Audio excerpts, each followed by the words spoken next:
अस्सलाम वालेकुम दोस्तों, क्या हाल है? तबीयत से ठीक है? उम्मीद है कि आप सब खैर खैरियत से होंगे। आज आपकी खिदमत में या कहारू का वजीफ़ा लेकर दोबारा हाज़िर हुआ हूँ। या कहारू एक जलाली अमल है। जलाली से मुराद आप समझ सकते हैं, जलालियत रखता है ये अपने आप में। इसका जो मोक्कल है वो जलाली है।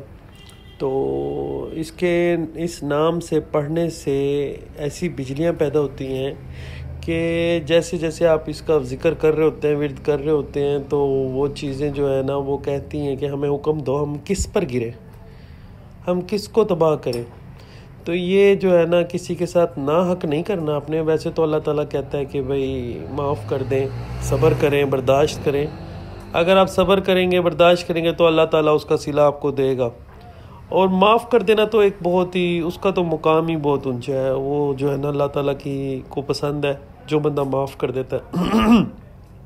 लेकिन अगर कोई बंदा आपको तंग करने से, परेशान करने से बाज नहीं आ रहा, आपके साथ ज़्यादती किए जा रहा है और ना हक आपको तंग किए जा रहा है, तो आप उसके लिए ये या कहारू वाला अमल जो है ये आप उसके साथ कर सकते हैं। आपने करना क्या है, आपने रोज़ाना 1100 मरतबा इसको पढ़ना है। अगर आप जो है ना रात के अंधेरे में पढ़ते हैं, मुसल्ला बिछा के, वज़ू करके, खुशबू लगा के, सफ़ेद कपड़े पहन के, और कोशिश कीजिएगा कि कमरे में कोई ना हो, बस आप हो और आपकी तन्हाई हो और अब सुकून ही सुकून हो। आप उसका ज़िक्र करें, अल्हम्दुलिल्लाह अल्हम्दुलिल्लाह। मुझे अल्लाह पे बड़ा यकीन है आपको अफ़ाका होगा। और आपका जो दुश्मन है वो आप अपनी किसी मूजी मर्ज़ में, किसी बीमारी में, किसी परेशानी में जो है ना वो जो है ना उसका ध्यान वहाँ चला जाएगा और जो है ना उसका आपकी तरफ से ध्यान हट जाएगा, वो अपनी परेशानियों में गिर जाएगा इंशाअल्लाह ताला। ये आजमाया हुआ अमल है, ये नहीं कि हम आपके लिए आम से वजीफ़ा ले आते हैं। तो इसका अमल जो है ना आप करें, ये मेरा ख़ुद का आजमाया हुआ अमल है। इंशाअल्लाह ताला रिज़ल्ट मिलेगा आपको। लेकिन बात ये है कि कुछ मेरे व्यूअर्स हैं वो ये कहते हैं कि भाई हमने तो किया था, हमें तो रिज़ल्ट ही मिला। सारा काम है अकीदे का, यकीन का, कि आपका अल्लाह ताला की ज़ात के ऊपर कितना यकीन है। बेशक अल्लाह ताला की ज़ात बहुत ही गफूर रहीम ज़ात है। इन्नल्लाह अला कुल्ली शैइन कदीर, अल्लाह ताला हर चीज़ पर कादिर है। देखिए जी, अल्लाह ताला की मर्ज़ी से ही होता है सब कुछ। ये जादू, जिन्नात, तकलीफ़ें, परेशानियाँ, ये सब कुछ अल्लाह की मर्ज़ी से होती हैं। तो ये नहीं है कि भाई बाज़ दफ़ा आजमाइश भी होती है, बाज़ दफ़ा हमारे गुनाहों की सज़ा भी हमें मिल रही होती है, बाज़ दफ़ा अल्लाह ताला हमें चेक कर रहा होता है, आज़मा रहा होता है। वो तो अल्लाह ताला कहता है कि अभी तक तो मैंने तुम्हें आज़माया ही नहीं है, अभी तो मैंने तुम्हें वैसे पहले जैसे जैसे लोगों को तकलीफ़ें दी थी वैसी तकलीफ़ें तो तुम्हें दी ही नहीं है। तुम मेरी आजमाइश पे कैसे पूरा उतरोगे? हमारा ईमान पक्का है, पुख्ता है, नहीं है। अब आप ये देखें ना, कितने अंबिया आए हैं, कितने सहाबा आए हैं, उनको कितनी तकलीफ़ें। हमारे नबी पाक सल्लल्लाहु अलैहि वसल्लम को देखें आप, उनके साथ काफरों ने कैसा जुल्म किया, लेकिन अल्लाह ताला ने उनके लिए फ़रिश्ता भेजा कि अगर आप कहें तो मैं इनके ऊपर पहाड़ गिरा दूं। वो लोग इतने जालिम थे, उन्होंने हुज़ूर पाक सल्लल्लाहु अलैहि वसल्लम को कितनी तकलीफ़ें दी, उनके ऊपर पथराव किया कि उनके जूते भी खून से भर गए थे। लेकिन आप सल्लल्लाहु अलैहि वसल्लम जो है इंतहाई नरम दिल की तबीयत के जो थे ना शख्स थे। तो वो जो है उन्होंने कहा कि नहीं अल्लाह पाक, ये लोग ना समझ हैं, ये नहीं समझते।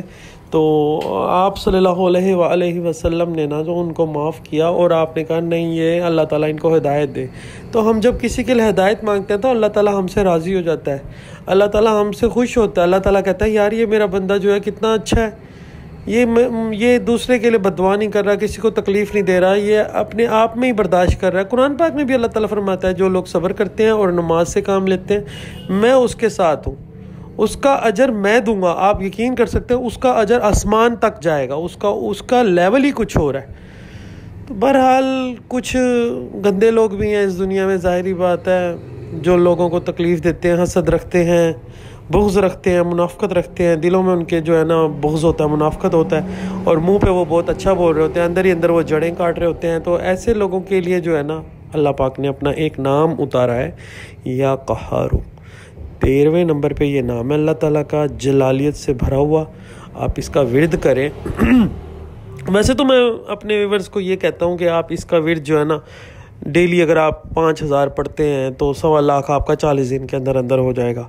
जब आप 1.25 लाख पूरा कर लेंगे, 40 दिन आपके मुकम्मल हो जाएंगे, उसके बाद उससे पहले आप अपना, जब आपका ये विर्द पूरा हो जाएगा आप उसके पक्के आमिल बन जाएंगे। उसके बाद आपने मिठाई वगैरह कोई मीठी चीज़ें तकसीम करनी है। उसके बाद आपने जो है ना आप बड़े का गोश्त भी दे सकते हैं किसी को, गरीब को, और सदका निकालना है बस आपने सदके के तौर पे, क्योंकि ये चीज़ें जब आपके पास आ जाती हैं तो फिर उसके बाद इनको खुराक देनी होती है, उसके बाद आपने इनका जिक्र करना होता है। अल्लाह ताला की तरफ से ये चीज़ें आपकी हिफाजत करती हैं, अल्लाह ताला की ही मर्ज़ी से होता है ये सब कुछ। जब आप किसी का दरवाज़ा खड़काते हैं ना और वो दरवाज़ा नहीं खुलता, तो आप बार बार दरवाज़ा खड़काते हैं, बार बार दरवाज़ा खड़काते हैं, तो वो एक वक्त आता है कि वो लाजमी दरवाज़ा आपके लिए खुलता है। आप अपना दरवाज़ा खड़काना बंद ना करें, आप अपनी अल्लाह ताला को याद रखें। अल्लाह ताला कहता है मैं दिलों के करीब हूँ, दिलों के पास हूँ। मेरा बंदा जब मुझे पुकारता है तो मैं उसके पास होता हूँ। अगर बंदा ये सोचता है ना कि मेरी तो अल्लाह ताला सुनता ही नहीं, मेरी तो दुआई कबूल नहीं करता, तो मैं समझता हूँ वो हमाकत है उस बंदे की। क्यों नहीं सुनेगा अल्लाह ताला? अल्लाह ताला सुनता है, अल्लाह ताला हर किसी की सुनता है।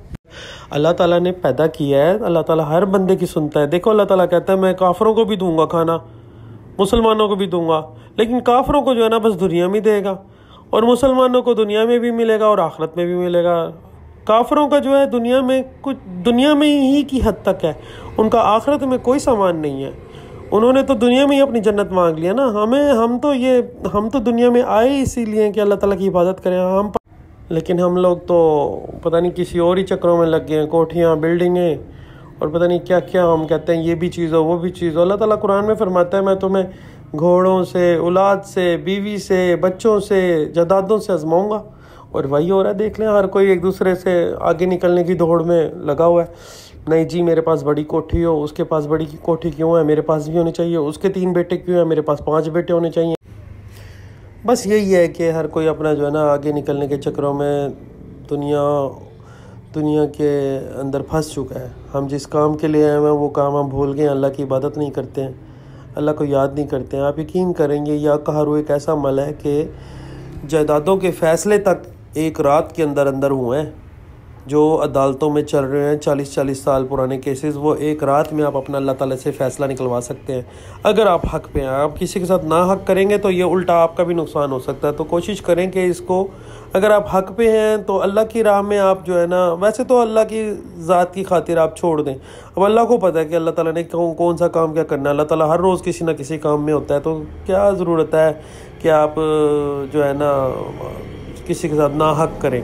आप हक़ पे हैं तो ये पढ़ें, आप जो या कहारू का ज़िक्र आप करें, इस इंशाअल्लाह ताला आपको अफाका होगा और जो आपकी मनोकामना है वो पूरी होगी। पढ़ना है, दिल से पढ़ना है। ये नहीं है कि आपने मोबाइल उठाया हुआ है, आप जी गेम में भी खेल रहे हो और साथ साथ जिक्र भी करो। जी हमने तो जिक्र किया, हमें तो कोई रिज़ल्ट ही नहीं मिला, ये क्या बात हुई भाई? बात ईमान और इत्तेकाद की आ जाती है। अगर आपका ईमान और इत्तेकाद है अल्लाह ताला के ऊपर, अल्लाह ताला की ज़ात के ऊपर, तो फिर आपने क्या करना है, आपका दिल और दिमाग दोनों अल्लाह की तरफ होना चाहिए। अब ये ड्रामेबाजी, अल्लाह ताला को पता है कि ये बंदा क्या ड्रामेबाजी कर रहा है। इधर आप मोबाइल में लगे हुए गेम में खेल रहे हैं, फेसबुक यूज़ कर रहे हैं, उधर आप कर रहे हैं या कहारू। ऐसे नहीं होता। ये चीज़ जो है ना, ये चीज़ ऐसे नहीं मिलती। इसमें आपको जो है ना दिल और दिमाग दोनों खुला रखना पड़ता है, बाकायदा इसके लिए एहतमाम करना पड़ता है। वज़ू करें, नमाज़ पढ़ के अल्लाह ताला से दुआ करें और फिर मुसल्ले पे बैठ के चारों तरफ अगरबत्तियाँ जलाएं, अपनी खुशबू लगाएं, सफ़ेद कपड़े पहने, दिल और दिमाग आपका खुला हो और आप अल्लाह ताला की तरफ लग जाए। मैं कहता हूँ आप हवा में उड़ेंगे, आपको मज़ा ना आए, आपको सुकून ना आए, फिर बात करना। अल्लाह के ज़िक्र में इतना सुकून है कि आप ख़ुद परेशान होंगे कि ये हम हवाओं में कैसे उड़ रहे हैं। मज़ा आता है, लज्जत आती है, सुकून मिलता है। आपका दिल छलांगे मारेगा, आपका दिल फड़केगा, आपको महसूस होगा, आपके दिल को गुदगुदियाँ होंगी बाकायदा। तो ये बड़ा ही मैं इस चीज़ को ये समझता हूँ कि भाई जो चीज़ अल्लाह ताला के लिए, अल्लाह का ज़िक्र जब आप कर रहे हैं तो आप दुनिया और आखिरत से बेखबर होके सिर्फ़ खालिस अल्लाह की रज़ा के लिए अल्लाह के आगे पेश हो जाएं और अल्लाह ताला से दुआ करें और अल्लाह ताला के आगे इल्तिजा करें। जब आप किसी को या आपकी दावत करता है, आप किसी के घर जाते हैं ना, तो आप जो है ना साफ़ सुथरे होके, नहा धो के, खुशबू वगैरह लगा के कि भाई उस पर इंप्रेशन अच्छा पड़े। तो इसी तरह ही है, अल्लाह ताला से आप मिलने जा रहे हैं, आप नमाज़ पढ़ने जा रहे हैं, जुम्मा पढ़ने जा रहे हैं, तो आप नहा धो के साफ़ सुथरे होके जाते हैं ना। इसी तरह आप जब अल्लाह ताला का ज़िक्र करें तो आप अपने आप को साफ़ सुथरा, पाक साफ़ होके, खुशबू लगा के अल्लाह के आगे पेश करें। अल्लाह ताला को अच्छा लगता है कि मेरा बंदा मुझसे मिलने आया है, मेरी इबादत करने आया है। तो मैं बस आपको यही या कहारू जलाली अमल है ये बताने के लिए आपको मैंने ये वीडियो बनाई है कि आपने जो है ना दिल से पढ़ना है ये। और इंशाल्लाह ताला जिसको बंदे को फाका हो उसने जो है ना मुझे कमेंट्स लाजमी करने हैं इंशाल्लाह ताला। अल्लाह ताला आपकी हर जायज़ ख्वाहिश पूरी करे। मुझे अपनी दुआओं में याद रखिएगा। अल्लाह हाफिज़। अस्सलाम वालेकुम।